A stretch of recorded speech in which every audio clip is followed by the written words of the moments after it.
Hi there, I am Drew Badger, the world's #1 English fluency guide, and it is a pleasure to see you back here again. Welcome to the studio.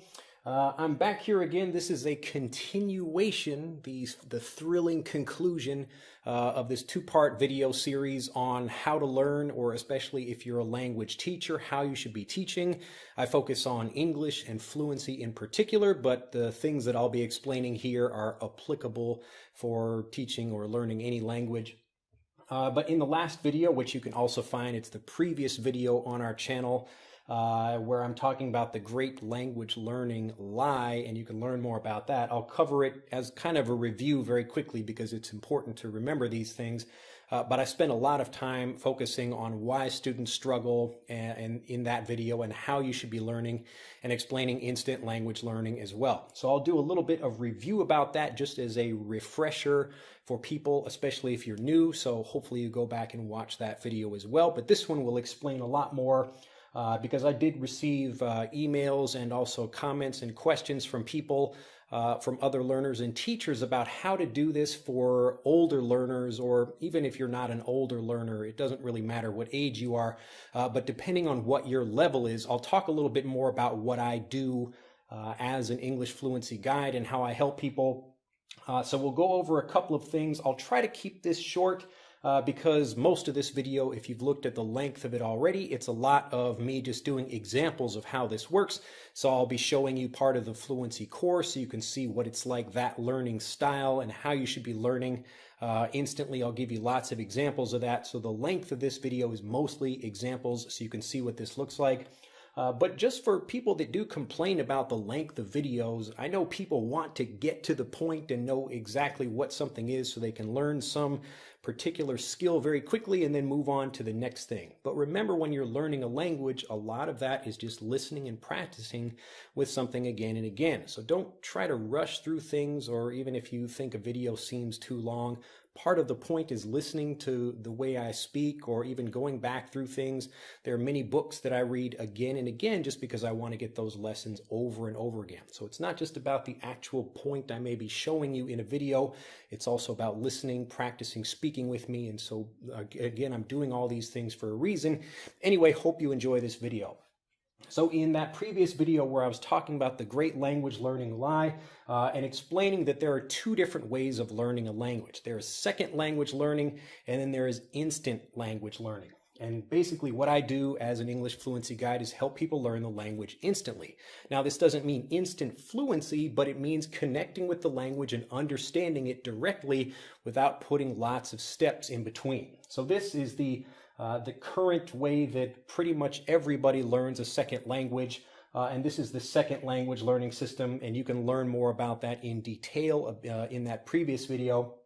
But basically, you begin with the lesson, and this can be whatever language point you're trying to learn, and then all of these steps here are like filters that you work through before anything actually gets to the student. So the biggest one, the most dangerous one that I talk about, is learning something through a second language. So if you are learning English and you're learning it through Portuguese or Chinese or Japanese or whatever the language is, that's going to change the language, and over time you basically receive a different language when you're in the classroom. So the language that's actually spoken on the streets is different from what the student hears. And because of this, you have to actually go back through these same steps. You have to think about grammar rules and translate in your head, or think about your pronunciation, or you have to translate things, basically all these different things, all of the problems that students struggle with, to go back through these steps to get to the language again when you want to learn. So basically, it's creating all of these problems for no real reason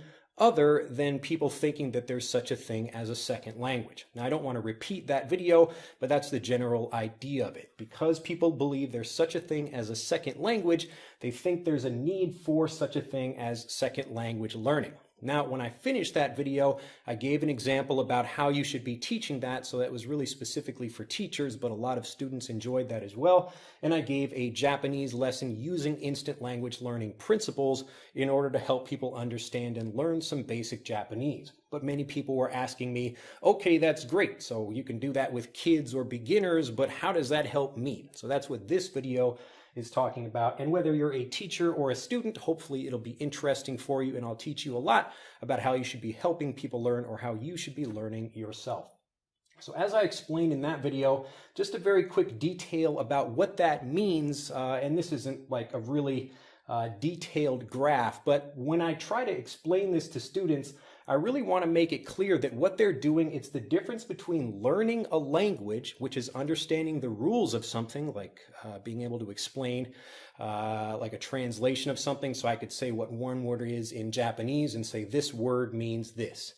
So that's language learning. But right up here, we're talking about language acquisition, which means actual fluency. So F here, really, this is my just basic understanding or just a basic maybe explanation of how fluency develops. So at the beginning here, you really have two options. So this is maybe right at the very first lesson you're beginning, you have two choices. You can do the second language way, and then you can learn the language, or you can do the instant way, and this is how you actually develop the acquisition, or how you actually acquire the language and become able to speak it. So you notice that over time, this begins to separate. And so this is why it becomes more and more difficult as people get older. So maybe this is year 1, year 2, year 3, year 4, year 5, we continue on. And many people who are, 60 years old or something, they've been learning the language, the second language learning way this whole time. And so they know a lot of information, but they can't use it properly. And this space, this area, what I call here, is called the fluency gap. So this is the difference between your ability to understand something and your ability to use that information correctly and automatically when you speak. So what I do as an English fluency guide is help people move from this level of understanding to this level up here. And it's easier the closer you are to the beginning. So this is why if I'm helping little kids from the very beginning, I can start out with instant language learning lessons like I did in that previous video. And we can already begin speaking, and fluency begins developing right from the very first lesson. And the reason it develops is because you're able to understand everything automatically without having these steps in between. So again, if this is the second way or the second language learning system, what I do, I remove all these steps and I just connect the learner directly to the lesson. And if you missed that video, again, go back and watch that. It's very important, whether you're trying to learn a language yourself or you're trying to help other people learn one. So because you can understand the language directly, you can also communicate in the language. And I'll talk more about why that's so important in this video. But again, this is the general idea here. So you have two different ways. This is second language learning here, and this is instant language learning. And you can see over time how they create two very different learners. And this is why you can have a child in America that's doing the instant way of learning. This is how people naturally learn their native language. And then you have other students who are living in the same country, but using second language learning lessons. And this is why you have this gap, the fluency gap that I call this, again, difference between being able to understand a language and being able to speak it. So my job, what I do specifically, is not trying to give people more lessons down here. I don't want to teach you more of the language. I want to help you understand the language. So it's not about kind of learning more. It's about moving up like this. And if you learn it the right way, like I'm teaching you in these lessons, it becomes a lot easier to do that. So let's see how that works. You've already learned the first part of that, which is instant language learning, which means to connect directly with something rather than trying to learn through lots of rules and trying to memorize things the way you would sit and look through flashcards and try to kind of go through them over and over again. And these are the things, basically the way a computer would learn. So this is almost like computer learning down here, and this is human learning up here. So it's much easier if you actually learn the way humans learn. And as I mentioned, I went into detail into that, or in that video, and I was talking about how humans basically learn through stories and puzzles. So if you show part of a piece of information, we can make that connection actually like a puzzle piece like this. If I give you this and show you this other piece over here, your brain will automatically try to put them together. And this is how you make instant language learning happen. And again, I show in that video how that works. So the first part of it is instant language learning, and now I'll talk about the second part of it that I did not talk about in that video, and this is the law of 80-20. Now, just to give you a very brief overview of this, This is a general law, and it can be like 80-20 or it can be 70-30. It doesn't really matter what exactly it is, but basically it's the idea of a power, like a power law, or, excuse me, where we assume that within a group of things that all those things are not created equal.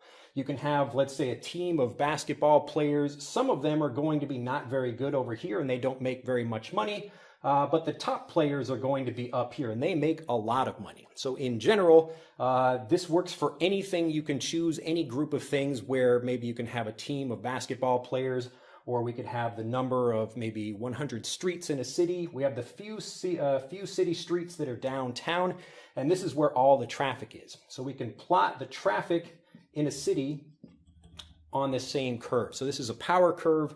And this is the principle of 80-20. So if we split this into 10 groups, then we can have maybe 80% of it down here, which is maybe going to do a little bit well or make a little bit of money on the basketball team or have a little bit of the traffic. But 20% up here is going to have most of that traffic. Now, the reason this is such an important idea to remember is because it works for languages as well. And so when we're learning something like this, maybe you remember, like if you've had to study for some kind of difficult test, even native speakers have to do something like the SAT in the United States. This is the standard aptitude test. I believe that's the name. It's been a while, but it's an exam to get into college. And so there are many words that students learn that you really just don't use in everyday life. And so in the same way that we can have like 20% of the basketball players make 80% of the money, or you can talk about 20% of the roads having 80% of the traffic. There are lots of examples of this, but it's very, very common in language learning as well, because only 20% of the vocabulary is used 80% of the time. So if you think about all the words that you know and that you use in your everyday life, it's mostly the same things that you talk about with people again and again. You know, how's your family, how's work, how's your boyfriend or girlfriend or your wife or whatever. And it's all these things that we talk about again and again, which means that when you're learning a second language, if you don't waste your time focusing on this information over here, if you just learn this, it becomes a lot faster for you to take this information and learn it really to become a fluent speaker much faster, because you're not wasting time talking about all these other things or learning all these other words that you don't know. So even it's the same thing in your native language, whatever language you speak, over the course of your life, you've learned maybe, many thousands of different words, but how much of that do you actually use when you speak? And the truth is, it's the same for native English speakers because of this idea of 80-20. Now, what's really interesting is that we can continue to take 80-20. Let's say this whole thing is 100%. So this is 80% here, and this is 20% over here. Now we can take this 20% also, and again, cut it into 20% here and 80%. And again, it's the same rule that applies. So like the top 5% of the whole thing gets, like, I forget, maybe 84% or something like that, some high number. I'm bad with the math. I'm great with the English teaching, but bad with the math. Anyway, you can continue to find this number until you really get the very tiny amount of words that if you just spend a little bit of time studying that, then that's what's going to help you become a fluent speaker much faster. Isn't that great? And this is why you can learn a language quite quickly if you just focus on the things that are used more often than anything else. And especially when learning English, you focus on the most common conversational speech, because learning the kinds of difficult words that you would find on a test, it's just not really something you would use in a conversation anyway. So if the point is fluency, you begin by developing here. Again, we're trying to think about instant language learning and developing for fluency as opposed to just learning a whole bunch of words. Does that make sense? So this is how you can take this idea of instant language learning, and again, in that video, if you watch that one again, you'll see how I'm giving an example of doing this basically by just teaching some simple vocabulary and explaining how adjectives work, just by showing how that works without having to tell you that, okay, adjectives come before nouns in Japanese grammar. I can show you what that is, and your brain, again, understands the puzzle without me having to explain it. So at the higher level, for people like this, like who have already been learning for years over here and know a lot of the language, but can't communicate This is where they need, things like stories and other explanations, and I'm making more interesting connections. It's still the instant language way of learning, but it's not as, basic as just like showing how something works. But again, this is how we would learn things even as an adult native English speaker. I'm still learning in the exact same way that I teach. I hear an interesting story, it's memorable, it helps me remember the information, and then there are other ways I do this as well, but that's just one example of it. So this idea is really important.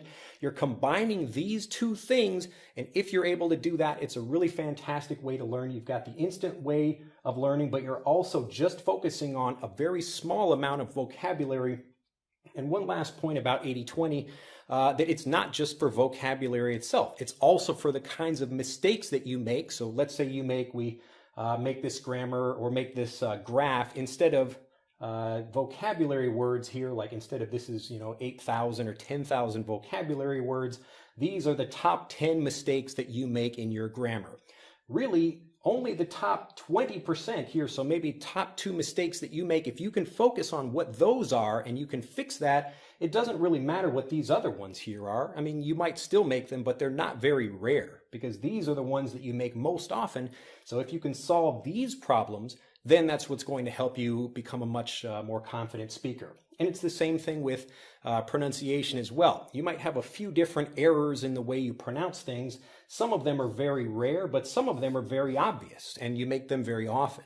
So if you can solve these things, if you learn the 80-20%, if you basically apply this principle not only to vocabulary, but how you learn, the mistakes you make, the way that you're trying to learn grammar, it's the same thing. Like we've got 10 different grammar points, and 20% of those are going to be used much more often than this amount over here. So this is why it's really important to find out what these things are, and that's the kind of thing you can discover from someone like me or other teachers when you're learning.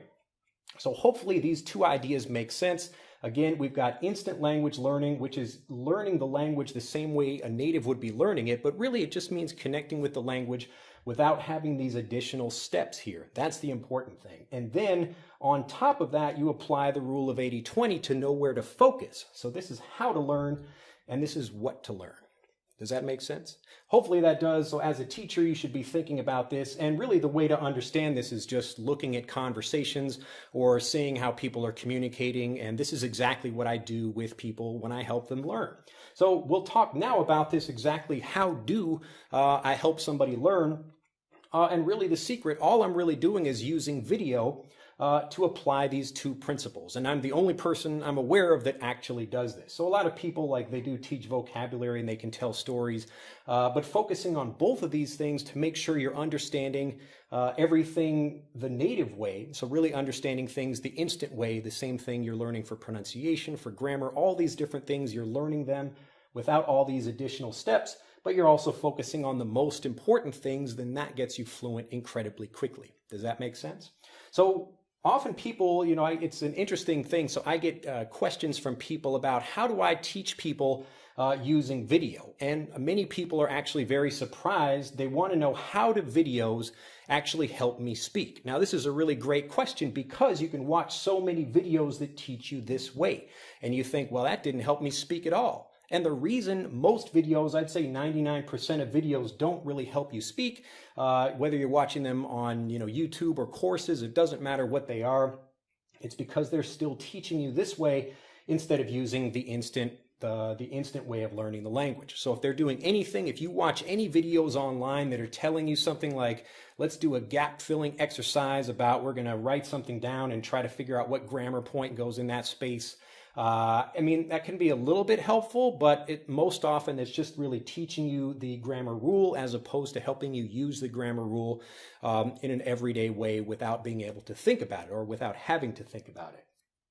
So when you're looking at the two different kinds of video learning you can do, it's not that video doesn't help you learn, but if you're learning actually the instant way, video is really fantastic for that because it's showing you how something works.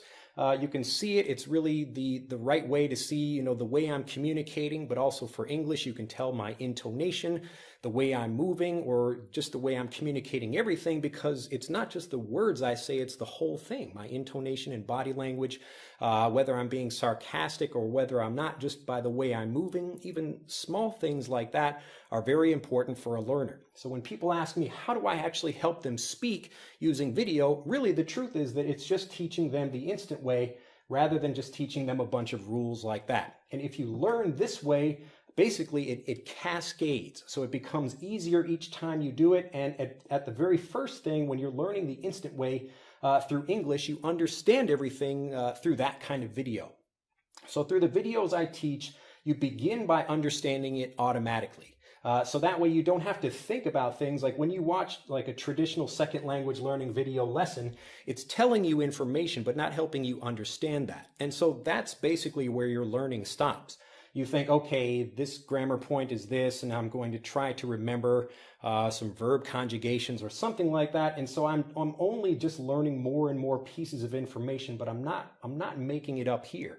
And over time, you're moving further away from fluency. So people over here, you have like this person up here, maybe both of them live in Brazil, but like one of them is actually just increasing in fluency every day because they're simply learning, even if they don't speak. And that's the amazing thing about this. The point is just understanding. And I remember when I discovered Stephen Krashen, I won't go into a lot of detail about him, but he discovered the same thing. And he, like, when I realized, oh, wow, like I was reading and even just watching videos about that, about language acquisition, and he discovered the same thing. It's about understanding things really easily. And because you understand very easily, because you connect directly with the information, this is what helps you speak. This is what gives you the confidence. Hey, I understand that. So I want to use that thing. And it's not knowing the information, it's understanding. It's the difference between learning and the acquisition, being able to use that information. So this is the difference between what we do, and that's what I'm going to show you right now for the Your Turn section. So hopefully this wasn't too long. I wanted to give a general introduction to this. But these ideas are really important. So you're taking instant language learning, and in this case, you're going to see me give some examples, basically telling stories and showing things before you get to see it, how it actually looks in a real conversation. So you can combine both of these ideas, and this is just one part of what I do in things like the Fluency course, which you can learn more about by clicking on the link in the upper right. But really, just for now, I want you to enjoy this video where you get to watch, again, I'm going to explain a whole bunch of different vocabulary the instant way. So hopefully you'll understand all of these things, especially if this is you here. So you know a lot, but you're not really communicating a lot. My job will be to help you move up here, and you'll move up this way as you start understanding things. And then because you're understanding, you feel more excited, you want to learn more, you want to speak more.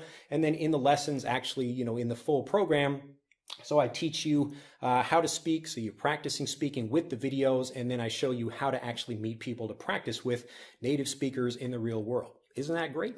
So anyway, this is basically how the system works. It's really very simple, and this is what you should be doing as a teacher if you're trying to help people learn. So you remember these two different tracks of people. Either you're trying to prepare someone for a test and you just want them to memorize some information, that's okay, but they're not going to be speaking up here. If you want them to actually communicate, and really they can take tests and do well, so I don't know why more people don't teach this way. We know this is the way you should be learning, but so many people just don't. I guess it's just really difficult to figure out a good way to do it, but this is how you do it. So you combine instant language learning with the idea of 80-20, so you know what to focus on, and then really you just go through and learn it the instant way. So really when you're learning with videos, and people, especially if you've been watching videos for a long time, or even if you're still watching videos right here on YouTube and you wonder, I just watched 20 videos today, why don't I speak more? It's most likely because you are learning with this kind of video here that's telling you information, but not giving you information or a way that's connecting you directly with the language to help you speak. So it's not about watching video, that videos are like always a bad way to learn. It's that some videos are going to be helpful and some videos are not. So really what I do, again, is helping people understand the instant way using the principle of 80-20, so you connect directly with the information rather than just trying to give you more knowledge like that. So now what we're going to do, we're going to get to your turn where you practice. And as you listen to this, you can watch this video many times. First, just listen to my explanations as I talk about things. I'll explain some stories. And then after that, you'll see how all of these things come together in a conversation. So it'll be a lot of fun. You'll get to see how this works. And again, I'm showing you how this works the same way a native English speaking child would learn it. And this is for, again, these adult learners or people who've been learning for a long time but still can't speak. So you'll probably learn quite a bit of new information as well as hear the pronunciation of it. So you'll see how I do instant language learning pronunciation as well. So this is another thing without trying to use some kind of rules like the International Phonetic Alphabet that's just going to waste your time and make it more difficult for you to get to fluency. So if you like this way of learning, fantastic. You're probably watching the wrong YouTube channel right now, but if this is you up here, you want to move from here to here, enjoy this, and I will see you at the end of that. Enjoy. Hello and welcome to this month's Phrase Builder lesson. It's a pleasure to welcome you back to the program if you've been with us for a while, and hello if you're new. This month I've got something very excited planned. You've already learned a whole bunch of great phrasal verbs in the grammar focus lesson, and this lesson will be talking, as we normally do, just about the longer phrases and actually some of the easier things as well, but simple words and then longer expressions from the lesson set. And then in the Fluency Corner lesson, we'll talk more specifically about baking, because this month we're in the kitchen, we're baking, we're having some fun and doing a lot more visual things than we normally do. So I thought it would be a fun lesson set, and we're going to talk about a whole bunch of great phrases as we always do. So let's get started. Our first word is pertinent. Listen carefully to the pronunciation of this word. Pertinent, pertinent, pertinent. So a pertinent thing just means applicable. So if you're asking questions, maybe I focus on teaching English or helping people learn, but other people are asking me questions about finance or how to change the oil in their car, I would say those aren't really, pertinent questions. It's not really something I can answer because I don't really have much authority in that, in those areas. So if you want to ask me a pertinent question, a more pertinent question would be, how do I master grammar more quickly, or how do I improve my pronunciation? So those are pertinent questions for me. So pertinent just means applicable or relevant. Pertinent, pertinent, pertinent. Next, this is a word you probably know already, super, but in the way that native speakers use it, you might not be familiar. Now, we can use super when we're talking about, just the average definition of the word to mean above or over something else. So if you're ever watching a movie, you've got the, actually we have right in here when we're showing things on these videos, or when you're watching videos online, you'll see subtitles. So sub just means below. It's like a submarine, so submarine that's under the water. We've got subtitles below, and above, like if you go to the opera or something like that, they will have, it's an opera that's being sung in Italian, but most of the audience is maybe English speaking if it's in America, so they will have super titles, and that's just the meaning of having the words that are coming across the screen above the play as opposed to down below. So people usually have subtitles because maybe there's not so much happening at the bottom of the screen, and it's more important to have something at the top in maybe an opera because you don't want to have, it's kind of the opposite problem. Anyway, super just means above or better than something else, so that's where we get the idea of Superman from. But in regular conversations, we just talk about something being super cool or super fun or super badass or super intelligent or something like that. It just means very, but in a more conversational way. So to say something is super great or super fun, you're really sounding a bit more native, or much more native actually, and you're just saying very. So super, super. Next, trustworthy, trustworthy. To be trustworthy means to be worthy of trust. This means that other people can know they can trust you. Maybe I establish a new business and I don't really have many customers because people don't know if they can trust me or not. Hopefully you feel you can trust me to do what I say I'm going to do. And so when you're starting a new business or something like that, you have to develop trust. You have to build trust with people. So you do something for them, they do something for you, and that's how you build trust. But after you've built trust, you become trustworthy, worthy of being trusted by someone, trustworthy. Next, old school, old school. I believe this is something I've covered before in the program, but because it comes up so often in conversations, I thought I would review it again. When something is old school, we're kind of comparing it to something that's newer or modern or the latest thing. So maybe I'm an old school writer who actually uses a typewriter to write. So I like typing on an old typing machine, not a computer. So a new school person or a modern person, we actually don't use the term new school very much. Old school is much more commonly heard. But again, we're just comparing something that's modern versus something that's traditional or older. And usually it's something that people feel very strongly about. It's a traditional thing they're passionate about. Maybe I like the sound or the feel of a typewriter rather than the keys on a computer, something like that. So I'm an old school writer. I'm an old school teacher. I'm an old school, gym instructor or something like this. It just means I prefer, traditional rules or fundamentals or foundational principles rather than some, amazingly new thing that maybe is, just it looks fancy, but maybe it's not as good as the older thing. Old school, old school. Next, another thing that appears frequently in conversations, indeed. And you'll actually see this a lot in this month's lesson set. When you say indeed, you're just agreeing with someone when they say something. So one person may say, wow, it's like really hot here. And you say, indeed. This is a very basic example, but really you're accenting that thing, you're agreeing with that thing, and you're making it sound more important. Ah, indeed, indeed. So this person working for the company, maybe they say, we have these problems and this is maybe not such a good idea, and you want to agree with them. A very easy way is just, indeed, indeed. But, you'll see this in the conversation just to get a lot more examples because it does appear quite frequently in this month's conversation. Listen carefully for indeed, indeed. Our next word is accumulate. Accumulate. This is a great word that just means to collect a lot of things or to build up a big mass of something.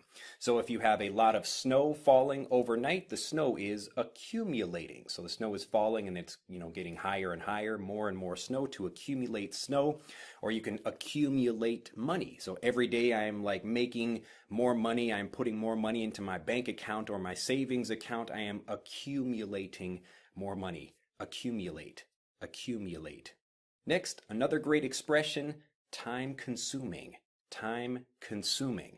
To consume something means to eat that thing or to absorb that thing. You can think about consuming food, or people that go out and shop, these are known as consumers. So in regular economic terms, we've got consumers and we've got producers. So producers are, like in this example right here, maybe you have a different job or you're a housewife or, a lawyer or, whatever your job is. But right now you are consuming this information. So even if you don't, eat this information, you are absorbing it. It is going into your mind. So you are consuming this information and I am producing this information.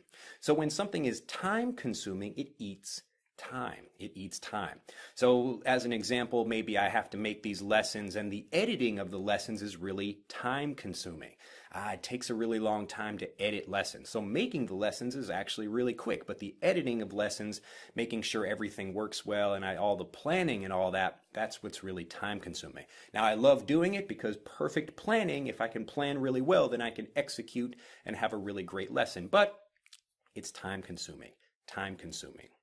Next, to be bad about. To be bad about something. This is a fantastic, natural, conversational way of saying that you don't do something well or that you don't do it as well as you should do it. In a very typical example, I actually don't like to untie my shoes when I take them off. So I'm bad about untying my shoes when I take them off. So when I put them back on again, I don't untie them. I just try to jam my foot back into the shoe. You'll actually see this a lot if you're Japanese or if you come to Japan, because people take their shoes off when they go inside or outside of their homes or offices or wherever they happen to be. And anytime you have to take your shoes off, people rarely untie them. So people will just kind of slip out of their shoes and slip back in. And so the backs of the shoes are really bad because people are, obviously people don't want to take the time. It's a little time consuming to try to untie your shoes and tie them again. So I'm usually pretty bad about untying tying them and not tying them. You could be bad about lots of things. You could be bad about listening. Maybe I'm in school and I'm just, I'm daydreaming. I'm thinking about, wow, I wish I was at the beach right now. Oh, yeah, that would be fun. And the teacher is talking to me, so I'm bad about listening. You can be bad about anything, but really it just means that you're not doing something well or as well as you should be doing it, to be bad about something. Next, and listen carefully to the pronunciation of this word, sensual. Sensual. Now, sensual, we're talking about the senses, like the sense of touch. Sensual is, it's kind of like a sexy idea where maybe I've got some sensual fabric. It's very soft, silk or something like that. But sensual just means it's very, like pleasing to the senses. So especially the physical sense of touch, like I can get a sensual massage where I'm getting like a nice massage. I mean, these are my own hands, but just the same, I'm getting a nice massage, a very sensual massage, as opposed to getting, punched in the face by somebody or punched in the head. So sensual just means pleasing in a physical way. Sensual. All right, moving on to our longer phrases and expressions from this lesson. The first one is a match made in heaven. I really love this expression, and this is when you take two things and put them together such that they are a perfect match. As an example, a lot of Americans, they eat peanut butter and jelly sandwiches, peanut butter and jelly sandwiches, or maybe you have, peanut butter and chocolate, or maybe you prefer a combination of some other food. It doesn't have to be just food, though. You can talk about like a drink and the beach. It's like a match made in heaven, or you're talking about this guy and this girl, or these people getting together to have a relationship, like this famous movie star and that famous movie star, and they get together to form a match made in heaven. So if you think about heaven is like a perfect place, and heaven is creating perfect things. So a match made in heaven means it was made in heaven because it's such a perfect thing. A match made in heaven. A match made in heaven. Next, to owe someone a favor. To owe someone a favor. When people do things for each other, we owe each other a favor. So a friend of mine picks me up from the airport when I'm coming to visit him, and I want to pay him back for having done that. So I say, hey, I owe you a favor. I owe you a favor. Or you can ask someone, hey, like, since you owe me a favor, could you take me to the airport? Or could you, pick me up from school? Or could you, drive my car for me somewhere? Or could you lend me, your car or something like that? So to talk about owing someone a favor, or that they owe you a favor, it's just a way of saying that the favor is like the thing that they have to do for you, or the thing that you have to do for them. Presumably because you have a good relationship, you are both trustworthy, and you are both working together to do something. So to owe a favor, or to do a favor for someone else. Hey, can you do me a favor? Could you do me a favor? I need help doing something. So this is another great way, again, this idea of a favor when you're just asking for someone to do something for you, and maybe it's not that big of a deal. So it's not that important. Hey, could you do me a favor and take the trash out for me? Could you do me a favor and buy some milk when you come to my house? Something like that. To do me a favor, or to owe me a favor. Next, this is a great advanced expression, ulterior motive. An ulterior motive. Ulterior motive. Listen carefully to the pronunciation. Ulterior, ulterior, ulterior. An ulterior motive is the real reason or another reason why you're doing something. So maybe I want to help a friend of mine, and like I want to help him move, something like that. So I'm going to his house and I'm very excited and I really want to help him move, and he's very impressed with my work. I'm really working hard. I'm carrying boxes and doing all of this stuff, working really hard, but really my ulterior motive, the real reason I'm helping him, the other reason, the secret reason, is because he has a really cute sister and I'm trying to impress her with how strong I am and how much work I can do. So it doesn't have to be necessarily a bad thing. Sometimes it is, but it really just means a secret reason, something that only you know, or the real reason that you're doing something. An ulterior motive. An ulterior motive. Next, fun fact. Fun fact. Now, the pronunciation of this depends on how you're using it in a sentence. So I could begin a sentence with, hey, fun fact.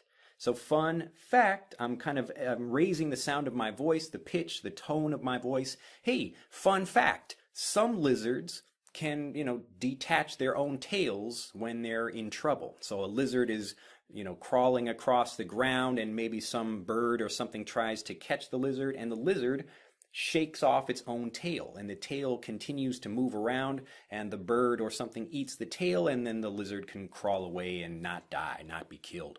So fun fact, this is just something we use when we want to say, hey, here's an interesting bit of trivia for you, and we usually connect this with something that's happening in the situation. So if I'm baking and I'm saying, oh, like I'm baking this thing, fun fact, you can, use a banana peel to shine your shoes or something like that. So I'm connecting something like that, but instead of just saying, hey, here's, just some other information for you. Fun fact is something that's been taken from television shows, because they'll have a little like, hey, here's a fun fact, here's a fun piece of information. So then we take that and it becomes part of normal everyday conversations. Here's a fun fact. If you study English, you're going to improve. If you study English, you're going to improve. You probably know that already, but usually this is, again, I'm just giving you an example of using fun fact in a sentence. Fun fact. Fun fact. Next, related to fun fact, we've got you learn something new every day. You learn something new every day. Now, this is a straight phrase that you can use and just say it exactly how I'm saying it now. You learn something new every day.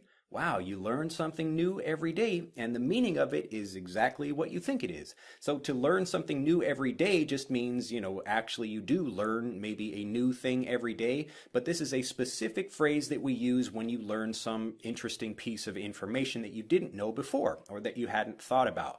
So when I'm cooking with someone, as you'll see in the lesson, when we're having the conversation, maybe I'm getting an example of, oh, you can cook, something with a toaster oven, but I didn't know you could do that. So I say, wow, you learn something new every day. You learn something new every day. So it's a way of kind of thanking the person for what they say, but it's also kind of a joking way of saying, wow, like that was some good information you just gave me there. So you learn something new every day. And hopefully, you can actually say that with me. So right now, hopefully you're learning some phrases that you hadn't heard before. And as you're learning these, you can actually say to yourself, or you can say out loud, you learn something new every day. You learn something new every day. Next, to get your hands dirty. To get your hands dirty. To get your hands dirty, if you actually think about the physical origin of this phrase, where you're putting your hands into dirt and, getting them dirty. Right now, my hands are very clean. I like to have clean hands when I'm making videos. I don't want to get the equipment dirty. So when you're talking about actually getting your hands dirty, it means you're willing to do hard work.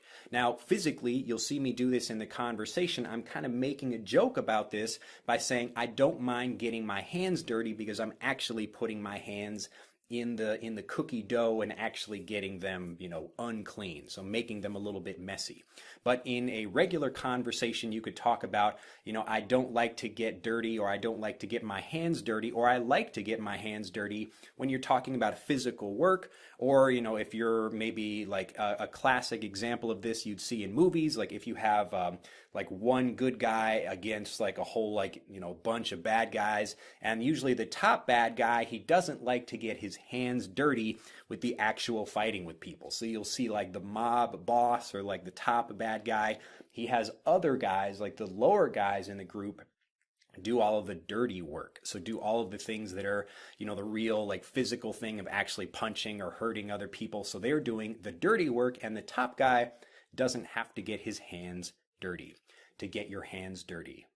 Next, oh my goodness, or oh my God. Now you'll hear this a lot in conversations when people are just really surprised by something, or they're really excited about something. You'll see it everywhere, and you can use, any one of these phrases. You can say, oh my goodness, oh my God, or oh my gosh. It depends, some people maybe, for religious reasons, they don't want to say oh my God, but they will say oh my gosh. It just means the same thing. But again, it's just something you would say, oh my God, look at that alien up there. So again, I'm being, I'm getting people's attention. I'm saying, wow, look at that thing. I'm really surprised.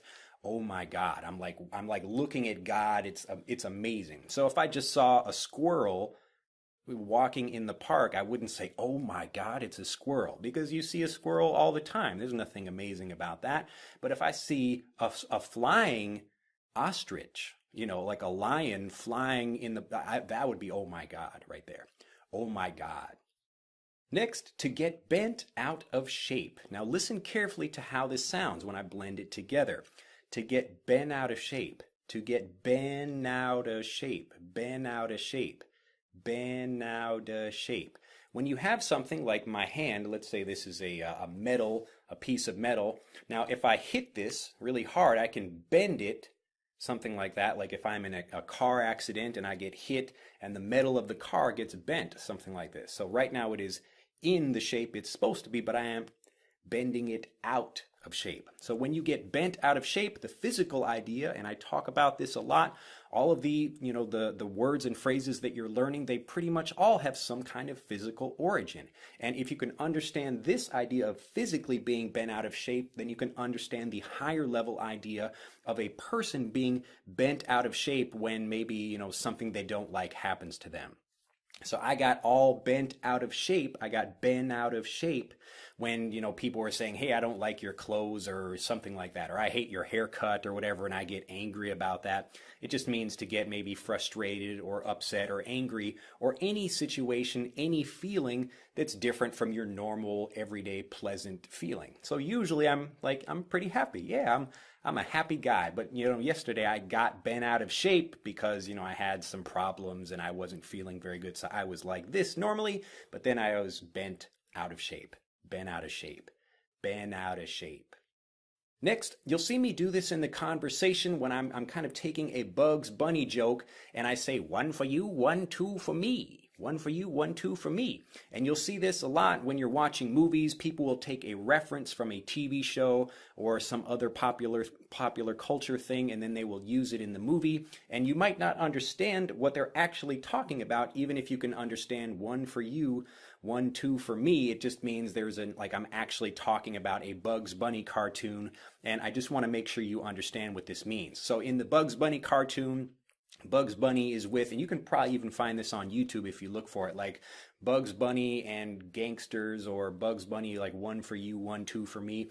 So he is getting some money from some gangsters, and he keeps putting these different hats on, and the gangster guy is saying, here you go, $1 for you, and then 1 for me. And like Bugs Bunny is like, don't forget me, boss. Don't forget me, boss. And so he says so the mobster keeps giving Bugs Bunny all this money. So this is just another example of like 1 for you, 1, 2 for me. I'm giving you something, but I'm taking something like twice that amount back for myself. But again, this is just one example of the thing that you'll see in conversations where people are taking other ideas and using them in a normal conversation as a reference to something else. And it just is something that you have to study, and you have to just start understanding more of popular culture. So you can learn words and phrases, but the more you spend time with native speakers, and the more you at least start watching the things that are popular in popular culture now, like new movies that are coming out, or just following what's trending on Twitter, other things like that, the more you will learn things that are actually happening,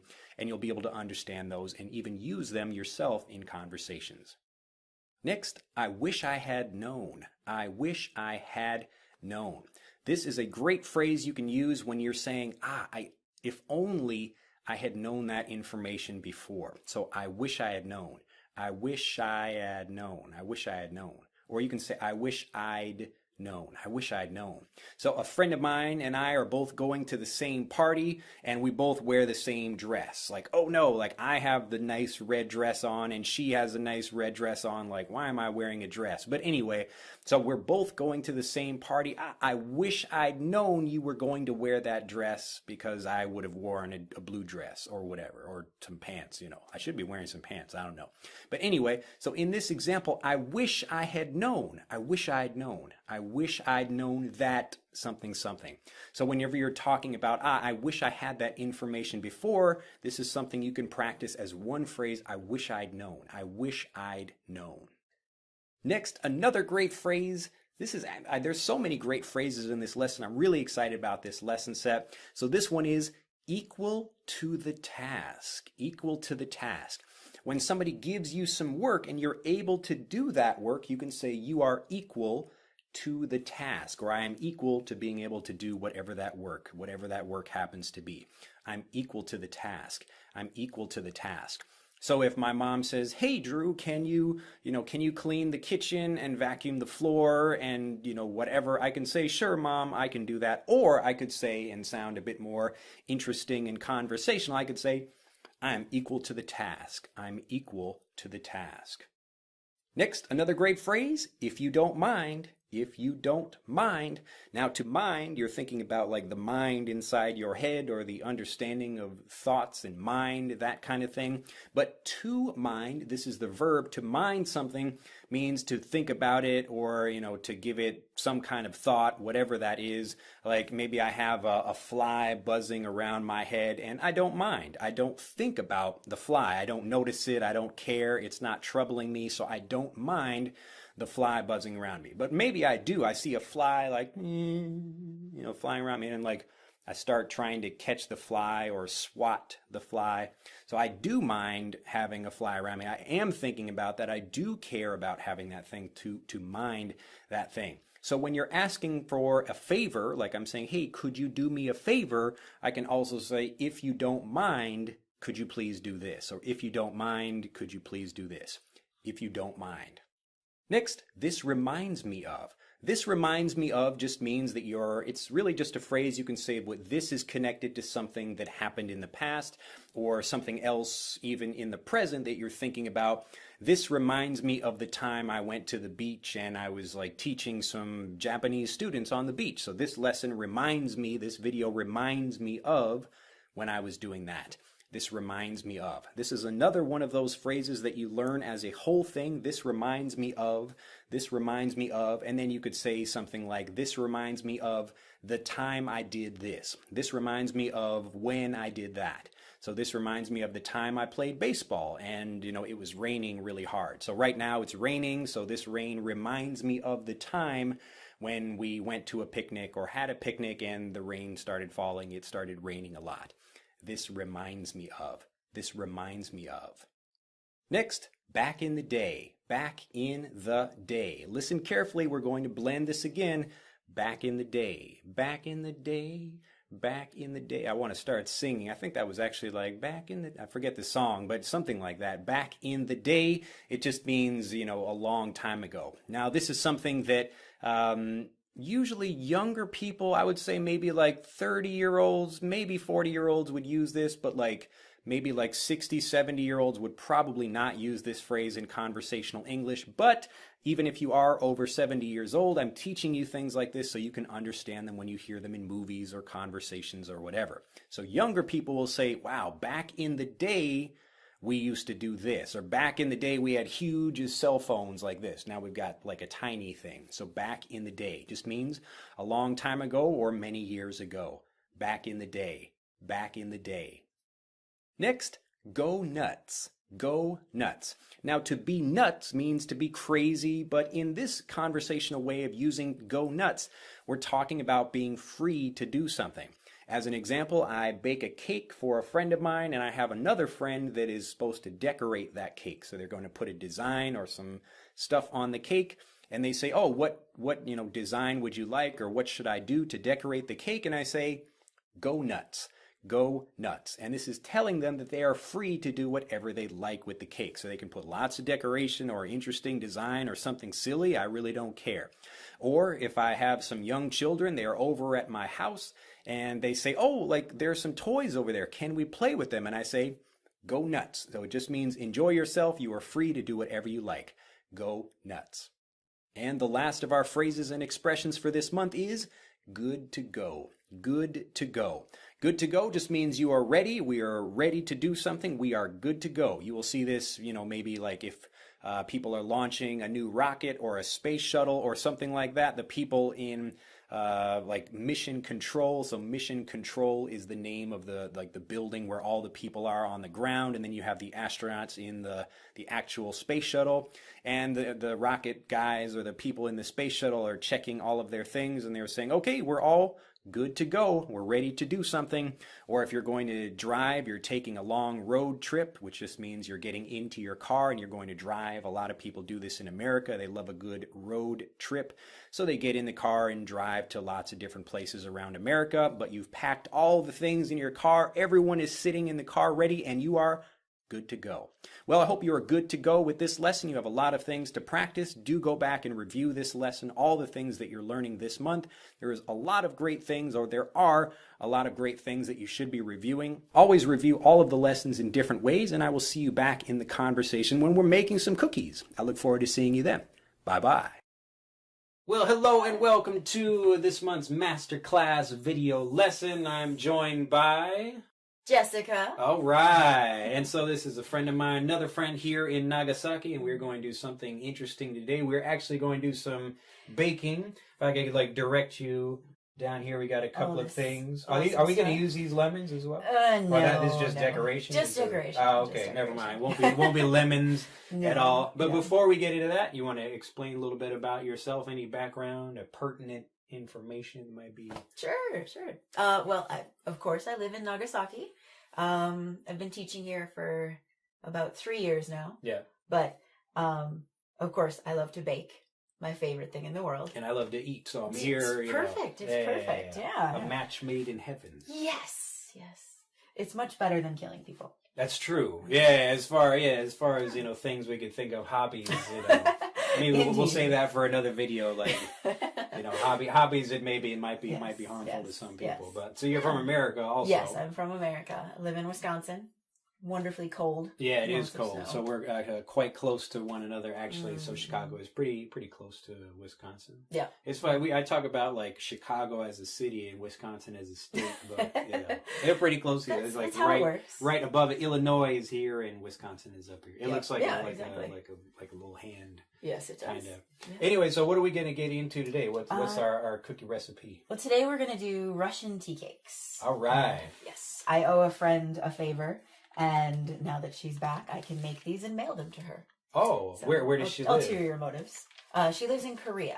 Oh, so we're baking cookies for a woman in Korea. Yes. All right. Yes. For in Russian cookies. All right. It's all international. Yes. I like They're her favorite. Beautiful. They're her favorite. And so the recipe is this here? Yes. Oh, okay. Yes. It's actually Mexican wedding cookies on the container. Oh. But it's, fun fact, Mexican wedding cakes and Russian tea cookies are exactly the same. Really? Yes.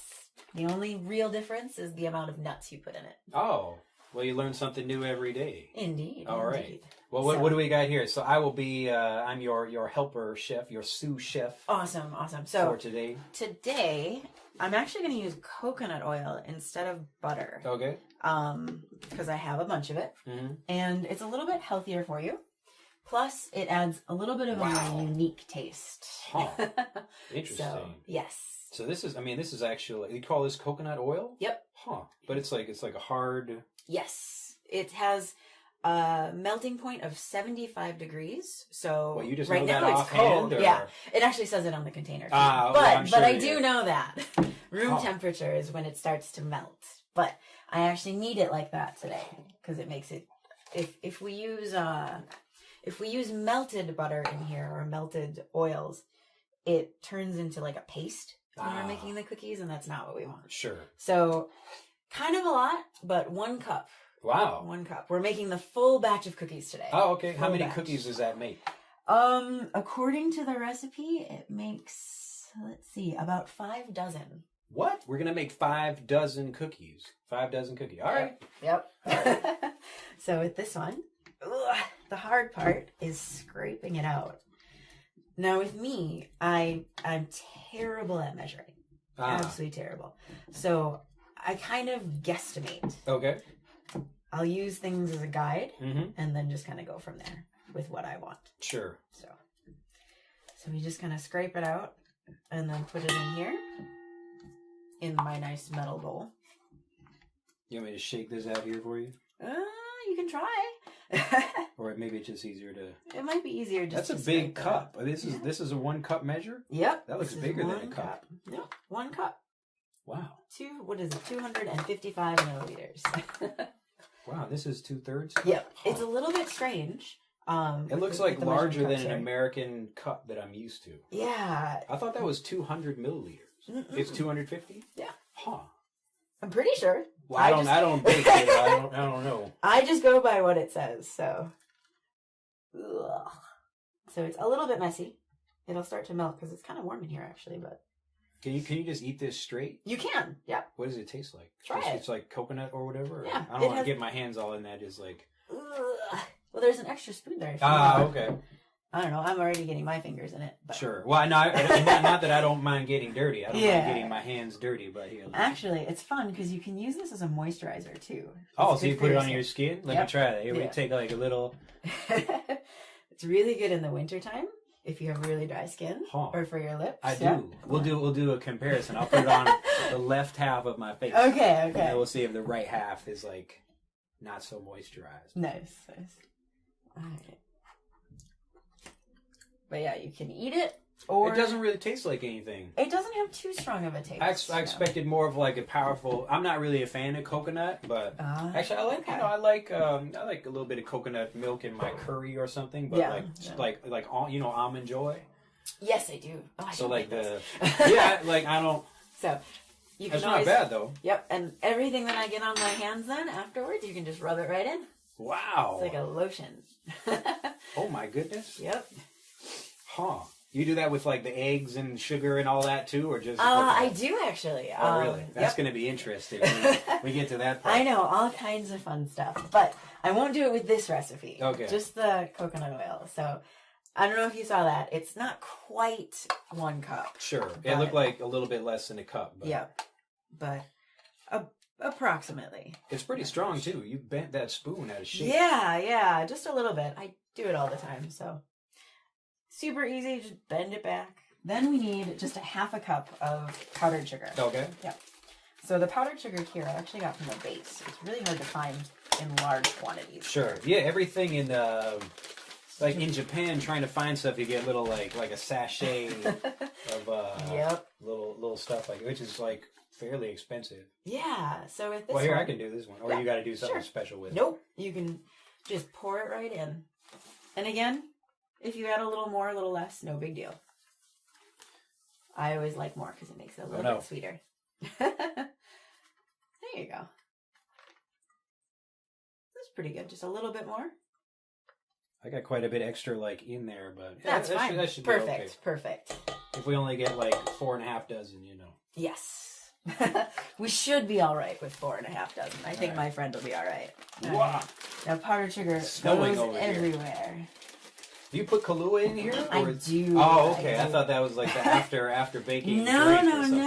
I love baking with alcohol instead of the usual, like, vanilla extracts. So, is that, like, it makes it taste better? It does. So the one I have here, pumpkin spice. We used a special one for the holidays. Huh. And this, you haven't opened this yet? I have, actually. Okay. Can I open this? Yes, you can. Yes, you can. I've used it a couple of times already for baking.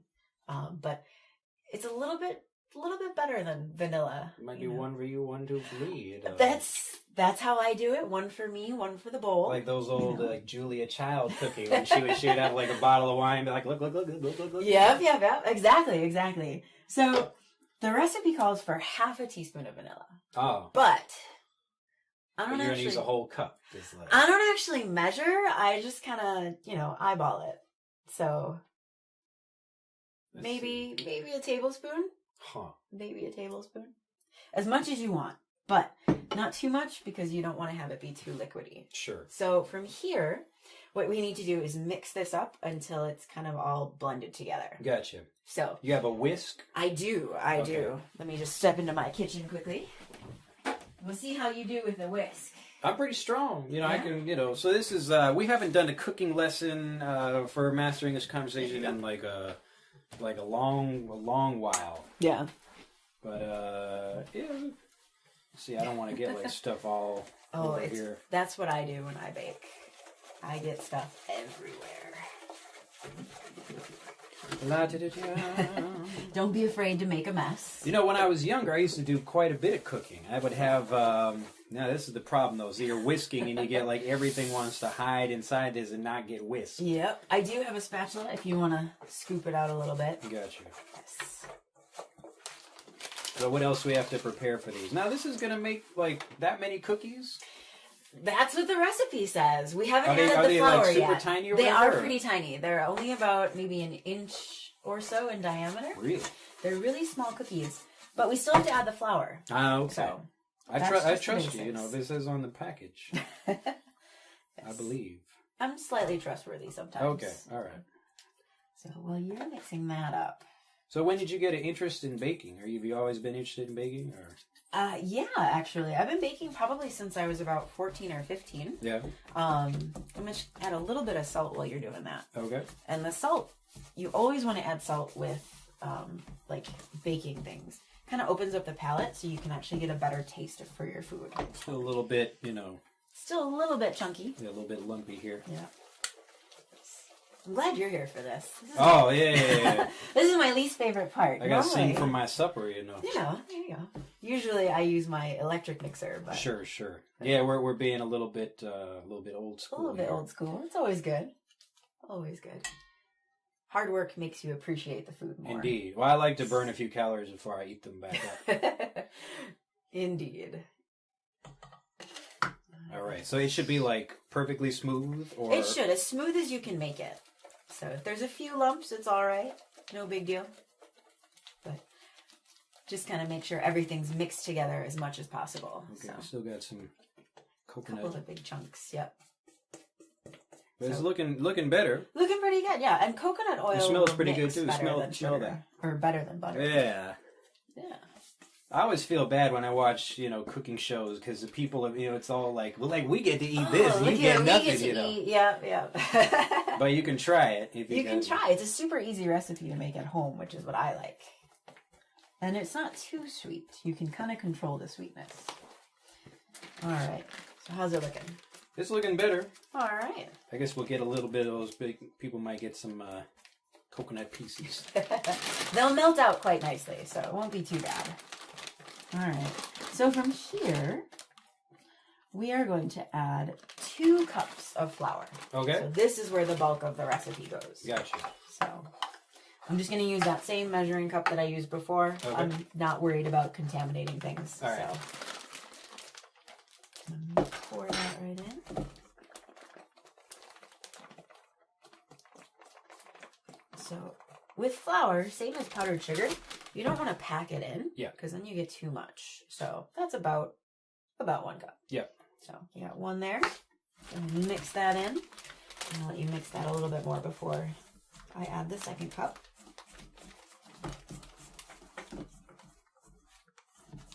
And that'll be good. I think. Oh no. Oh. I don't have my apron on either. I need to get my special cooking outfit. Oh man, I wish I had known. Gotta grab my apron for you. You have a special, or do you cook with any particular stuff on, or? Pajamas. Oh really? Pajamas are my favorite.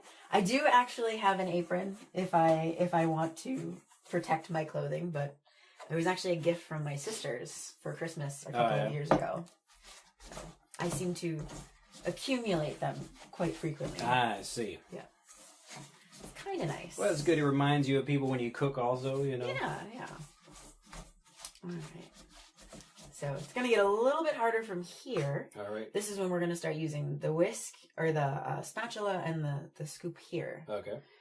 And towards the end, we'll kind of have to mix it a little bit by hand. So we're going to pour that in. Now I might want to, wash my hands after this. I lick That's all true. over That's myself. true.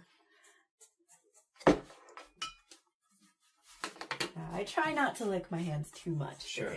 during baking. But when you're moisturizing your hands and Yeah. baking things, Yes.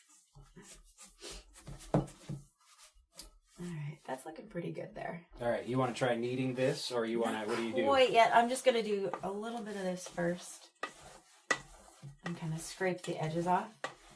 And what happens with this?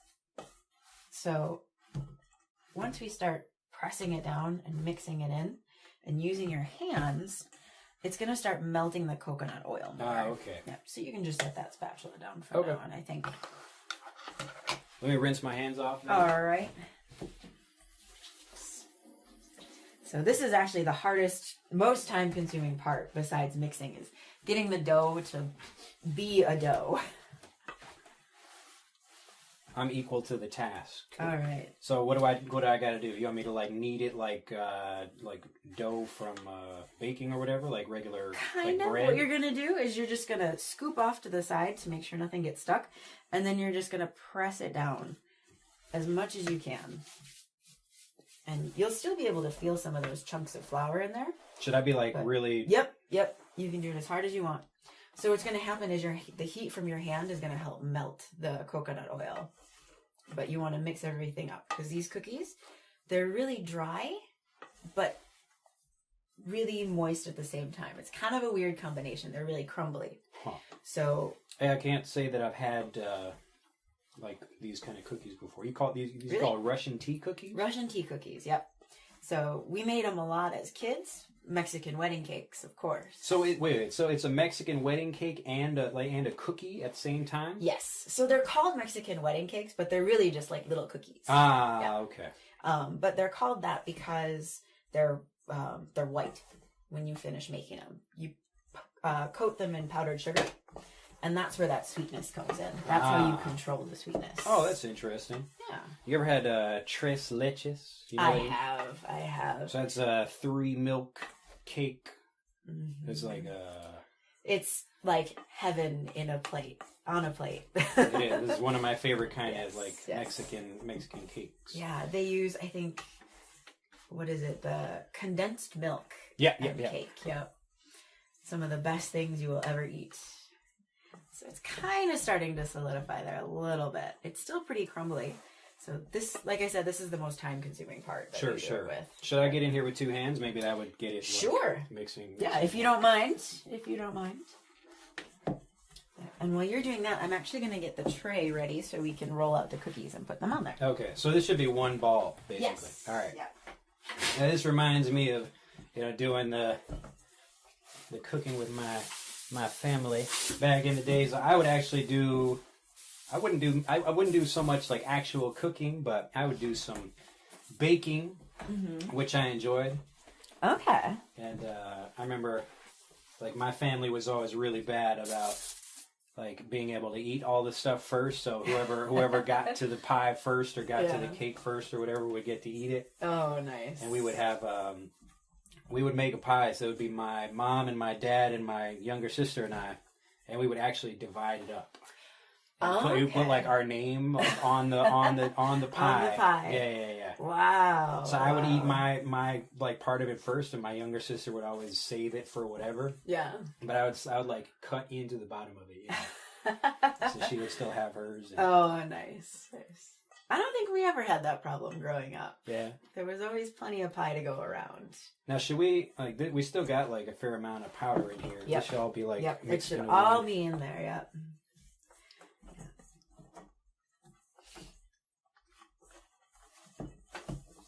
So with this part, if it does take a little longer, sometimes you can, if you're really impatient, you can heat it up a little bit in the microwave if you don't feel like waiting. I know in wintertime it's a little more difficult because it's not exactly warm. Sure. So, or if it does feel a little bit dry, we can always add more coconut oil to it. And that we don't need to, we can add at any time. We don't need to melt it or anything. Sure. Yeah, it feels pretty good. I don't know, maybe my hands are too big to get in the bowl. Like... I can take over for a bit if you want. Yeah, if you want to try. Let's see how we Or if we have another bowl, I can make it my own little ball, and then we can see how it goes. But now I want to like moisturize. Put it on my face. I don't know how it would do with your face. Yeah. Powdered sugar never works very well. I wonder what that would do. White sugar is not so good for your face. Sure. But as a scrub, if you use brown sugar, it's a bit rough. But it does work really nice for the rest of your body. If you use sugar and coconut oil, yes. It sounds pretty sensual. Oh, indeed. But it makes your skin super soft. Yeah. Super, super soft. I've never really thought about that, trying to have soft skin. I don't know, I've never worried about it. Not really a guy thing. Yeah, I guess, I don't know. Maybe I should worry about it, though. It's actually Well, as you get older, you know, it's something. That's true. That's true. I'm starting to get older. Yeah. I can feel like I've been like standing over here baking. I stand up and it's like takes a little bit longer to adjust. Yeah. My spine. Yeah, definitely. I know that feeling. But I should, I guess, take better care of myself. Yeah. But never really. Yeah, my sister makes fun of me all of the time. Yeah. But using food for your skin is one of the best things you can do. Oh, so. What do you like? What do you put on your skin besides cookies? Well, besides cookies, I also use honey to wash my face. Oh, like actual just pure honey? Mm-hmm. Huh. But not the stuff you buy in the store. Ah. Not the stuff you buy in the store. It has to be raw honey. Ah. So most of the stuff you buy, it's all heated. Sure. Heat treated so that there's no bacteria or anything helpful in it. So I'm going to add a little bit more, I think. But you can see it's kind of starting to set up, but it's still really crumbly. Mm-hmm. So it's not quite sticking together like we want it to. So I'm just going to crumble it back up. And we're going to get right in here and scoop out a little bit more for me here. And I'm just going to use that same spoon and scrape out as much as I can here. Mm-hmm. Now, because we're adding it in like this already, I'm just going to crumble up the coconut again and just stick it right in there. Okay. Go nuts here. But one tip for cooking in wintertime is having the heater on. Ah. I don't have it on today because it's not too cold. Sure. But yeah, it's actually a pretty decent temperature in here. Mm-hmm. Yeah. But it helps when you're cooking with butter and oil if it needs to be kind of soft. Sure. So once it starts setting up, all we have to do is roll it into balls about 1 inch, and then we're good to go. They can bake right away. So my favorite thing about this recipe is you don't have to refrigerate anything. Sure. You can just go right away. So what about these, the almond slices and stuff? And does that, you like sprinkle that on the top of them, or do you not use that, or is that for something else? Actually, I'm going to cut this recipe in half because I am going to be nice and give some to my sister. And she doesn't like nuts in them. Ah, so, okay. So only half the recipe gets nuts. But yep, we're going to mix it in there. All right. Yeah, let me get back in here. I'll do some more of this. All right. I'll let you do that. I'm going to get a second bowl so we can separate things. Try to make something interesting. Maybe make a sand castle. You know, like a little cake. It kind of has that same consistency. It does, like wet sand a little bit. But it's coming. We're starting to get a decent ball over here. So then we're just going to put these almonds in. I bought slivered almonds, and then I just crushed them up. Oh, okay. So the chunks are not quite the right size when you buy them. They're like chopped almonds, I believe. Mm-hmm. Not quite the right consistency that we want. So in this case, slivered almonds work better. There you go. All right. So now this looks pretty good. So now what we have to do is just break off, I don't know, maybe like a teaspoon size. So you can use an actual teaspoon if you want. Mm-hmm. I never do.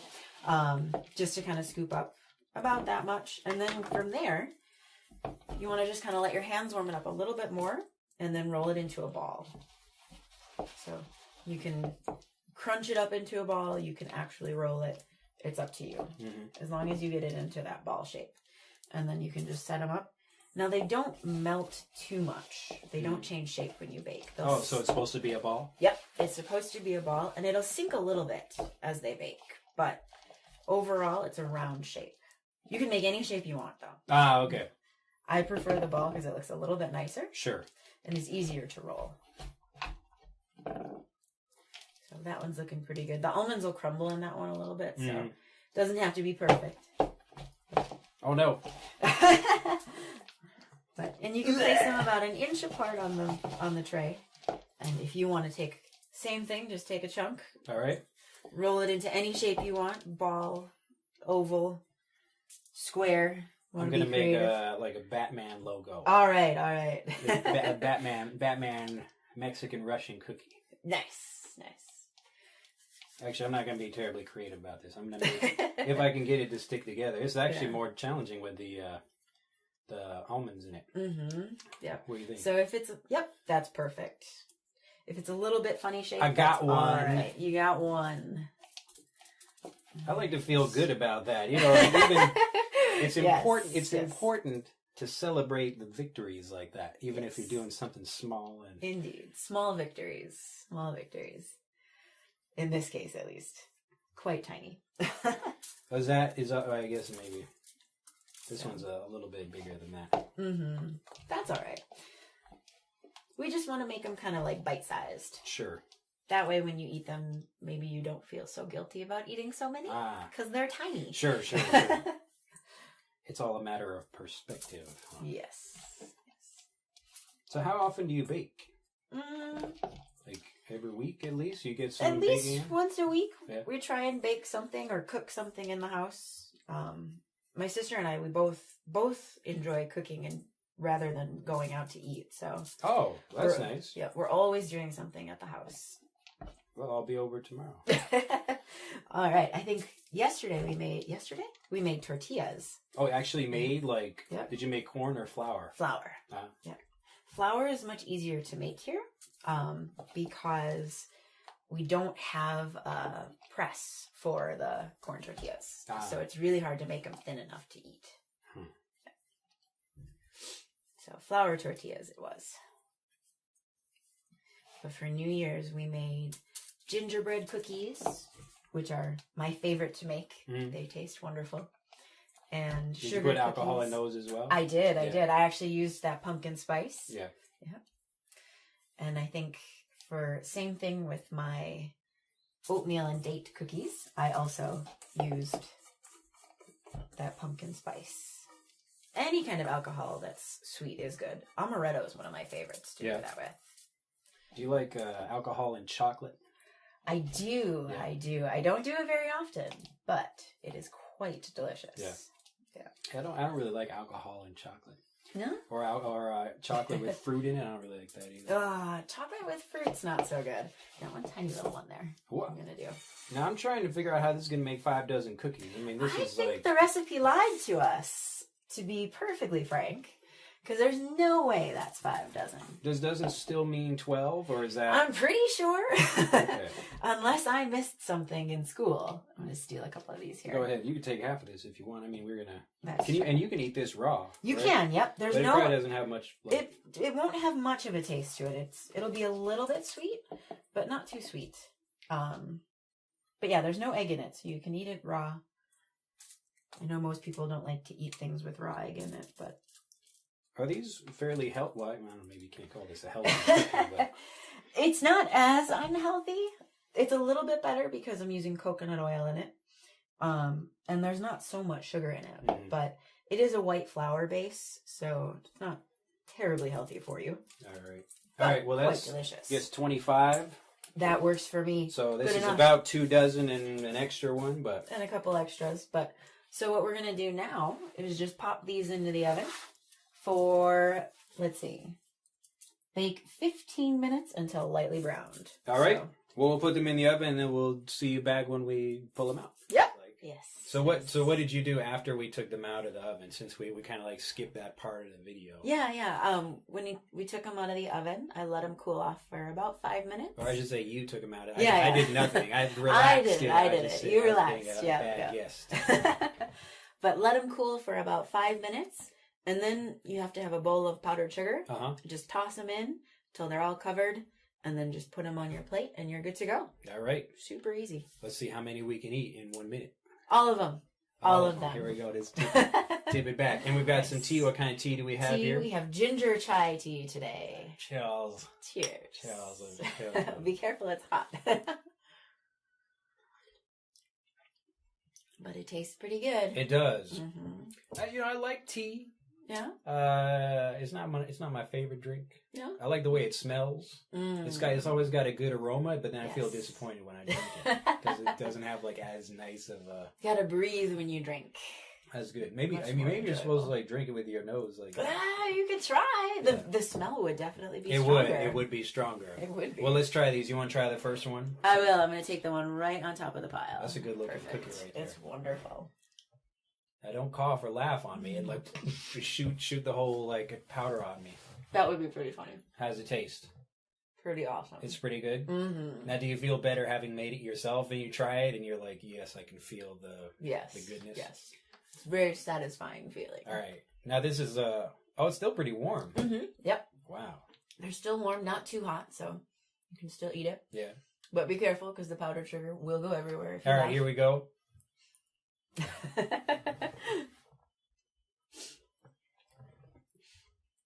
What do you think? That's pretty good. Yeah. That's all right. Yeah. Not too sweet, just a little bit. I'm gonna use the other half of it on my skin, Oh, on my face. yeah. You could try. Might not be so good for your face after baking, but It's like the consistency of it. mm-hmm. It's kind of creamy Mm-hmm. a little bit. The I guess the coconut oil, but Mm-hmm. I'm happy to look at it. Even on my finger, it's kind of melting into it's becoming a part of me. Yeah, no. It's moisturizing my hand right here. Actually, I think Yeah. you could see right there where it's melting into me. But Yeah, that consistency is really nice when you use powdered sugar instead of regular grain sugar. It makes it a little bit of a smoother texture, a little bit creamier. So it's much, much more fun to eat. wow. Mm-hmm. Well, like last time when we did this, I feel bad for you. You can't enjoy these lovely cookies over here, but well, since I don't want to take up all of your time, you know, Yeah. do you have any advice, any particular recipes you recommend people make? Well, these are pretty easy, and you can find a recipe anywhere. They are pretty easy. Yep, only a few ingredients. And we bake these in a toaster. Yeah, we bake these in a toaster oven, so super easy. You don't need a real oven at all. I do all of my baking in a toaster oven. Yeah, but don't be afraid to try something in your toaster oven. It's a good experience. Sure. Even if it fails, it probably still tastes good. Especially if you're living in a different country and maybe you miss a little taste of home. Yes. So it's always nice to have a little taste of home, and you can always make something pretty close to it. Yes. Very good. Well, we're going to see how many of these we can eat. All We're right. going to enjoy the rest of this tea here.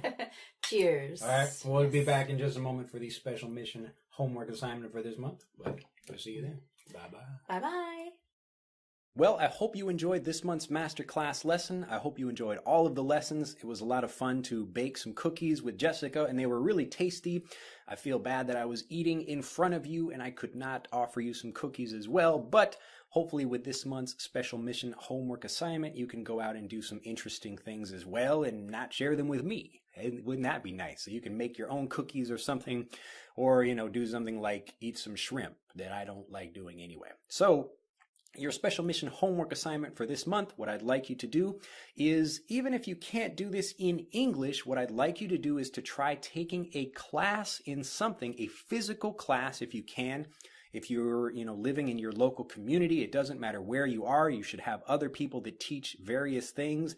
So go learn, take a class, try yoga, or, try doing anything, but something different than what you normally do. Most things have a, like a special trial that you could do where you could go for just one time and see what something is like. Now, the reason I'm asking you to do this, even if it's not in English, because what I want you to do is get your mind thinking out of the habits that you normally have. So you have to start doing things differently to get your mind thinking in a different way and starting to understand more English. So to start changing the way you think, what I'd like you to do, even if you can't do this in English, again, is to try taking a class in something. So maybe you take a cooking class, or you go learn how to bake something, or you go learn how to, do some gardening, or whatever that thing is. Ideally, you can do this thing in English, because what you really should be doing is not looking for English conversation partners. You need to be looking for people that are actual native speakers or other people that just enjoy speaking English, and then connecting with those people. So doing something that you already enjoy doing, but in English. So don't go online looking for English conversation partners. I see that every day on YouTube. Like even on my own videos, people are like, hey, let's meet and have a conversation practice. Like, don't try to meet other non-native speakers and practice. If you can, meet native speakers and practice with them, but by connecting with them either online or in person through something like taking a class. So your first step should be taking a class in something. It doesn't matter, but it should be just something different than you normally do. And then the next thing above that, if you can find it, is taking that class in English. So look for some people that are offering things. Maybe you live in America. Don't look for the English class. Like go look for how to do something, but regular native speakers would be doing that thing. And then just talk to them normally, like you're in the group. And when you do that, instead of saying, hey, will you practice English with me or will you correct my mistakes all the time? People will not be as excited to do that. They're really just trying to make friends like you are. So after you develop a relationship with them, you can ask them more questions about how do I do this, or did I say this correctly or something. But you should really be just trying to enjoy speaking and getting into the habit of doing something different as opposed to speaking in your own language. Well, that's it for your special mission homework assignment and for your lesson set this month. Do enjoy the bonus lessons as usual. Go back and practice everything. Really, I'm giving you everything you need to get fluent, but it's up to you to actually use the things and then go out and do the homework assignments. That's what's really going to help you improve. Have a fantastic day, and I will see you again next month with your next Master English Conversation lesson set. Bye-bye. Okay, well, how was that? Did you enjoy just watching some explanations? Really what I was doing there, it's the exact same thing I do with helping my daughter or helping anyone else, even some friends of mine. If we learn a new word, we connect it through stories and we try to find some way to connect directly with the information rather than just trying to take a word by itself or a phrase by itself and then try to memorize that thing with some flashcards. So we use stories, and again, this is how you connect instantly at this level up here. If you did enjoy that and you'd like to learn more, so again, you want to see how I can help you do this. Basically, to do a system like this by yourself, it's almost impossible because you have to know what this information is, you have to know what the most important information is, and you have to be able to know how to teach it to yourself instantly, which is basically impossible to do. So you can find a teacher who can help you do it, or you can get someone like me that's going to do it personally with you, which is basically impossible as well. There are millions of people who watch my videos, and it's just impossible for me to help them all. And for the people I could help, it would be really, really expensive, many thousands of dollars for me to go and try to help someone learn. But the next best thing is for me to take these ideas and put them into a very simple package called the Fluency Course. And this is how you can learn more about moving from this level to this level up here. So if you understood this video and you're over here and you want to get to this level and you enjoyed this example of how you could learn like that, just click on the link in the upper right-hand corner of this video and you can learn more about the Fluency Course. If you have any questions, or as a teacher or a student, I'd love to learn more about how I can help you. But really, this is the most important information I can give you about why students struggle, how you can actually change that as a student or a teacher, and how really it is easy to do it if you just learn the right way. So think about it as an instant language learner. Be an instant language learner and not a second language learner. And I look forward to seeing you in the next video. Bye-bye.